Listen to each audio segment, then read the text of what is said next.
Hai, Assalamualaikum warahmatullahi wabarakatuh. Bersama saya, Isma, host di Ngobrol Bareng PMD Sultan. Ya, hari ini adalah tayangan perdana kami, di mana pada hari ini juga di samping saya sudah ada tamu narasumber yang pertama kali nih Pak, kita undang di sini untuk memberikan sedikit tanggapan terhadap inovasi yang dari sub kepegawaian buat untuk memberikan informasi kepada para masyarakat dan halayak pengguna layanan di seluruh khususnya Provinsi Sulawesi Tengah. Oke, mungkin sebelum kita wawancara, tanya jawab, mungkin Bapak boleh perkenalkan diri dulu. Terima kasih Bu Isma selaku host pada podcast ini. Saya mengapresiasi atas inisiasi ini. Saya selaku sekretaris di Dinas PMD Provinsi Tengah menjabatnya baru pada tahun kemarin, tepatnya pada bulan Agustus tahun 2023. Nama saya Warham Lumbengi, SENN. Terima kasih Pak Warham. Mungkin yang pemirsa di rumah pengen tahu, sebelum di PMD sendiri Bapak sebelumnya bertugas di mana ya? Saya sudah bertugas awalnya terangkat di BPKD pada tahun 2002.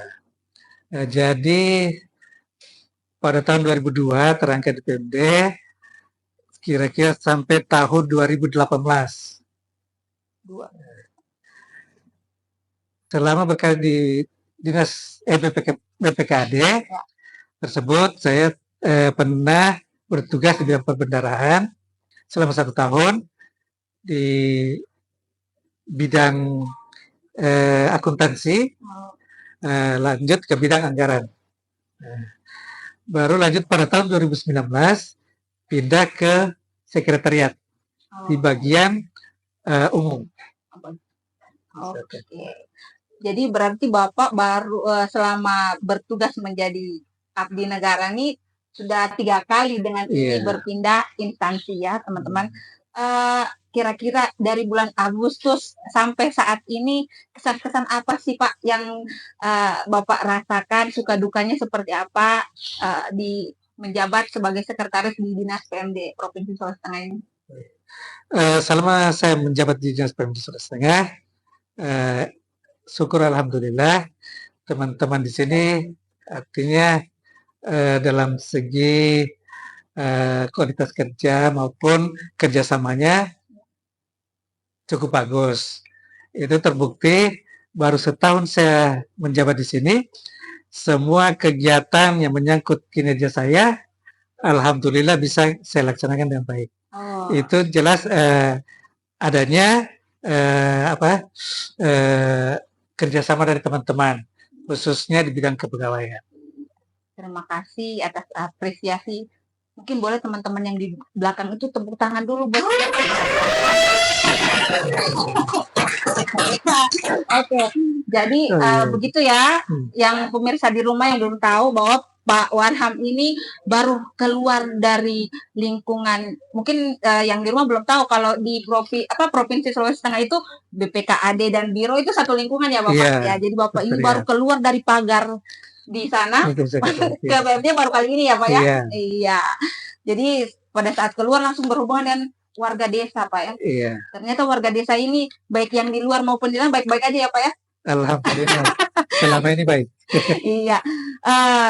Bagaimana harapan Bapak dengan inisiasi kami membuat podcast ini untuk tentunya untuk sebagai pelayanan ke depan bagi informasi dan pengguna layanan yang meminta informasi keterbukaan tentang apa saja program dan kegiatan yang akan dilakukan oleh Dinas PMD Provinsi Sulawesi Tengah. Yang jelas bahwa informasi itu tetap kita butuhkan. Apalagi kita sebagai suatu badan untuk desa dan provinsi itu sebagai kepanjangan tangan dari pemerintah pusat. untuk ke kabupaten kota.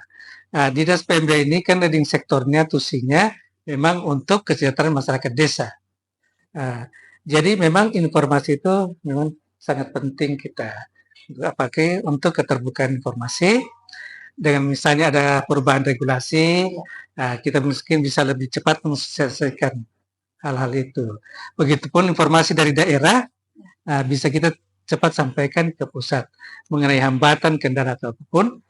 Melalui informasi itu mungkin bisa lebih cepat kita akses. Oke. Kemudian mungkin yang kita pemirsa juga butuh tahu, ada berapa bidang sih yang ada di Dinas PMD itu sendiri? Karena terkadang nih Pak, masalahnya muncul, Dinas PMD ini kadang orang salahnya di penanaman modal. Oh iya, ya sering itu. Ya kira-kira mungkin yang pemirsa butuh tahu, khusus di PMD Provinsi Sulawesi Tengah sendiri itu ada berapa bidang sih? Kalau berdasarkan peraturan Gubernur nomor 57 tahun 2022 tentang kedudukan, susunan organisasi, tugas dan fungsi serta tata kerja perangkat daerah, tepatnya khusus PMD sendiri yang terdiri dari 4 bidang dan 1 sekretariat. 4 bidang itu bidang penataan dan perkembangan desa. Yang kedua, bidang pemerintahan desa. Yang ketiga, bidang pemberdayaan lembaga kemasyarakatan. Dan keempat, bidang pemberdayaan desa. Yang kelimanya, sekretariat yang terdiri dari kepegawaian dan umum, keuangan dan aset, dan pejabat fungsional bidang perencanaan. Mungkin teman-teman di sana juga yang lagi nonton podcast kita pengen tahu berapa sih kalau di PMD sendiri tuh Pak, berapa sih jumlah PNS dan ASN-nya serta mungkin fungsionalnya ya? Oh iya. Kalau jumlah pegawai secara keseluruhan ada 111 orang. Itu terdiri dari ASN-nya 64 orang, baru pegawai PPK-nya 4 orang, dengan non-ASN sebanyak 43 orang. Sedangkan fungsionalnya Pak? Fungsionalnya sekitar berapa ya kemarin tuh? 12 ya bukan? 12 ya, sekitar 12 orang. 12 tapi ada yang kosong ya Pak? Oh iya, sudah ada pensiun. Iya, 9 orang. Nah ini juga nih Pak, kadang-kadang karena adanya perubahan peraturan di Permenpan 28, itu ada informasi mereka karena peralihan fungsional, yang dulunya di bidang itu ada seksi ya Pak. Jadi sekarang kalau khusus di PMD sendiri, seksi itu apakah hilang di bidang atau gimana? Kalau seksinya jelas hilang. Karena hampir semua OPD itu rata-rata hilang seksinya. Yang bisa berlaku itu cuma di sekretariat. Umumnya seperti tadi, di sekretariat itu yang untuk pejabat eselonnya sisa Kasubag Kepegawaian Umum, Kasubag Keuangan dan Aset. Sedangkan untuk perencanaannya sudah fungsional. Apalagi di bidang-bidang sudah jelas, itu kan sesuai tusinya, itu secara fungsional sudah difungsionalkan. Kalau kira-kira nih Pak, di tahun 2024 itu menurut Bapak selaku sekretaris, kira-kira hal-hal apa saja yang perlu kami tingkatkan atau Dinas PMD tingkatkan, baik yang di provinsi maupun yang teman-teman PMD yang ada di kabupaten mungkin? Kalau untuk yang provinsi, kita kan punya aturan berdasarkan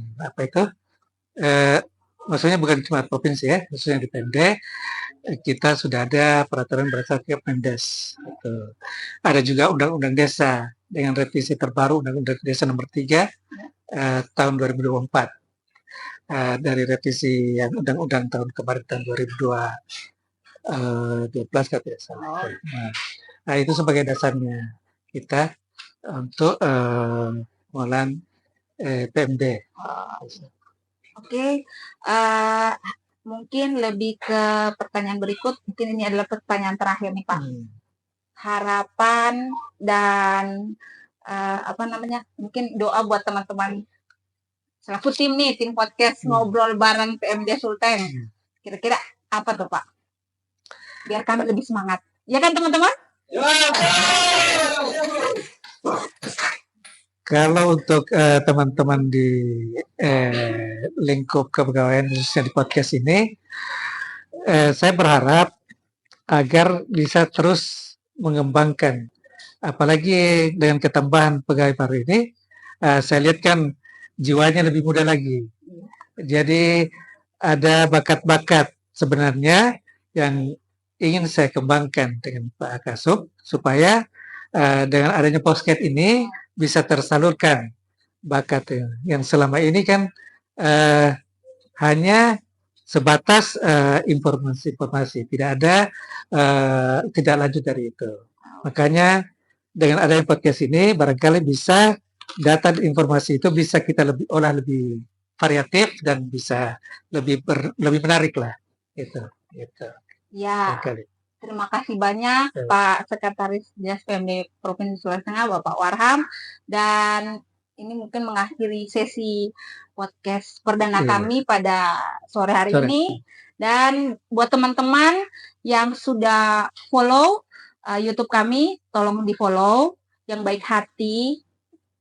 Jangan lupa subscribe. Kalau ada pertanyaan, tanggapan, kritikan, baik yang sifatnya positif ataupun negatif, silakan jangan ragu-ragu untuk luangkan jari-jari cantik kalian, ya, memberikan komen-komen khusus bagi kami untuk sebagai perbaikan. Oke, terima kasih Pak Warham.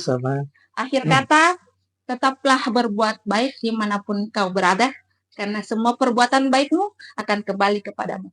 Wassalam.